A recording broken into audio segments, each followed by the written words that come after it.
कृष्ण की। तो श्री सुखदेव जी बोले, हे राजन परीक्षित, बताया है कि आज इंद्रदेव सभी देवता भगवान विष्णु के पास में पहुंचे हैं। भगवान विष्णु ने आता हुआ इंद्रदेव को देखा है तो भगवान विष्णु पूछने लगे, कहिए इंद्रदेव, आज आपका आना कैसे हुआ है? इंद्रदेव हाथ जोड़ करके खड़े हुए, हे नाथ, आपको पता होना चाहिए कि मैं श्रापित हो चुका हूँ। मुझे दुर्वासा ऋषि ने श्राप दिया है और हे नाथ, जब से मुझे श्राप लगा है तब से राक्षसों ने रहना हमारा मुश्किल में कर दिया है। प्रभु कोई उपाय बता दीजिए। जब राक्षसों ने जाकर के, इंद्रदेव ने जाकर के बड़ी विनती की है तो भगवान विष्णु कहने लगे, इंद्रदेव आप जानते हैं कि कभी भी दुश्मन से दुश्मनी से नहीं जीता जाता है।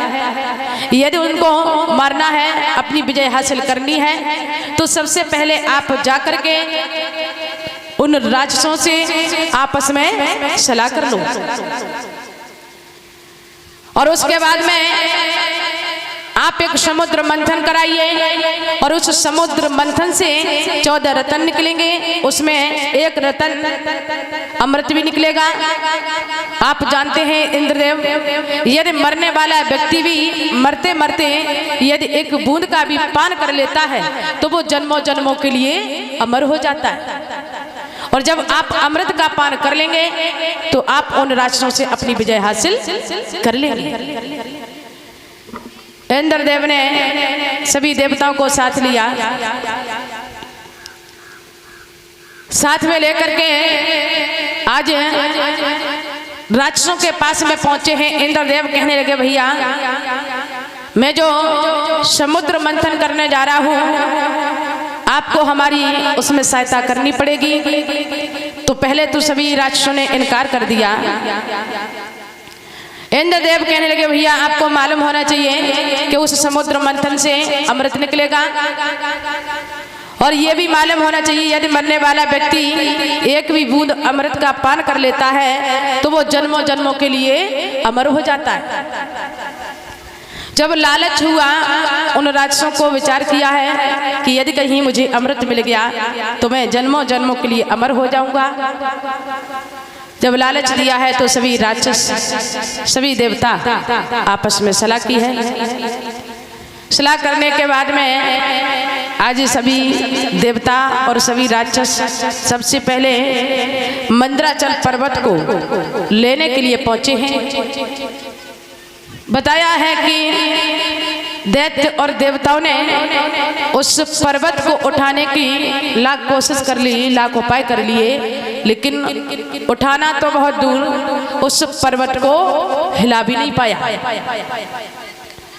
तब सभी दैत्य और देवताओं ने फिर से भगवान विष्णु का ध्यान किया है, बड़ी विनती की है तो प्रभु आकर के प्रकट हुए। खेल ही खेल में उस मंदराचल पर्वत को उठाया और जहां समुद्र मंथन होने जा रहा था उसी जगह रखा है। प्रभु ने समझाया है कि देवताओं, इंद्रदेव, अब मैंने मंदराचल पर्वत को तो रख दिया है, अब तुम जाओ बासुक नाग को लेकर के आओ जो इस समुद्र मंथन में रस्सी बन करके कार्य करेगा। तो सभी दैत्य और देवता बासुक नाग को लेने के लिए पहुंचे हैं। बासुक नाग ने सुना है तो बासुक नाग ने भी इनकार किया। बासुक नाग कहने लगा, भैया मैं आपके साथ में नहीं जा सकता हूँ क्योंकि मुझे मालूम है कि वो मंदराचल पर्वत इतना भारी पर्वत है, यदि हमारे ऊपर जरा सा भी गिर गया तो महाराज हमारी हड्डी पसली का पता नहीं चलेगा। इसलिए आप ऐसा कीजिए, आप जाइए, मैं आपका साथ नहीं दे सकता हूँ। इंद्रदेव कहने लगे, अरे बासुक, आप जानते हैं कि मैं जो समुद्र मंथन करने जा रहा हूँ उस समुद्र मंथन में अमृत निकलेगा और तुम्हें मालूम होना चाहिए यदि मरने वाला व्यक्ति भी अमृत का पान कर लेता है तो वो जन्मों जन्मों के लिए अमर हो जाता है। वह शुकनाग को भी लालच दिया, वह शुकनाग तैयार हो गया, लेकिन वह शुकनाग ने सभी देवताओं को पहले ही समझा दिया कि भैया जितने भी देवता हैं वो सब हमारी मुख की तरफ नहीं पूंछ की तरफ लगेंगे, क्योंकि मैं अपने मुख से आग भी निकालूंगा, जहर भी निकालूंगा, इससे देवताओं को बहुत परेशानी होगी। और राक्षसों के मन में ये लालच पैदा हो गया कि कहीं वासुकनाग के मुख से अमृत न निकले, तो सभी राक्षस वासुकनाग के मुख की तरफ लग गए। बताया है महाराज कि जब समुद्र मंथन हुआ है तो सबसे पहले वासुकनाग के मुख से आग निकली है। जैसे ही आग निकली तो सभी दैत्य और देवता परेशान होने लगे। इंद्रदेव ने मन में विचार किया यदि इस अग्नि को शांत नहीं किया गया तो भला ये समुद्र मंथन कैसे होगा, ये हमारे बस की बात नहीं है। परेशान होने लगे दैत्य और देवता। सभी देवताओं ने भगवान की फिर विनती की, है नाथ आप आकर के इस अग्नि को शांत कीजिए।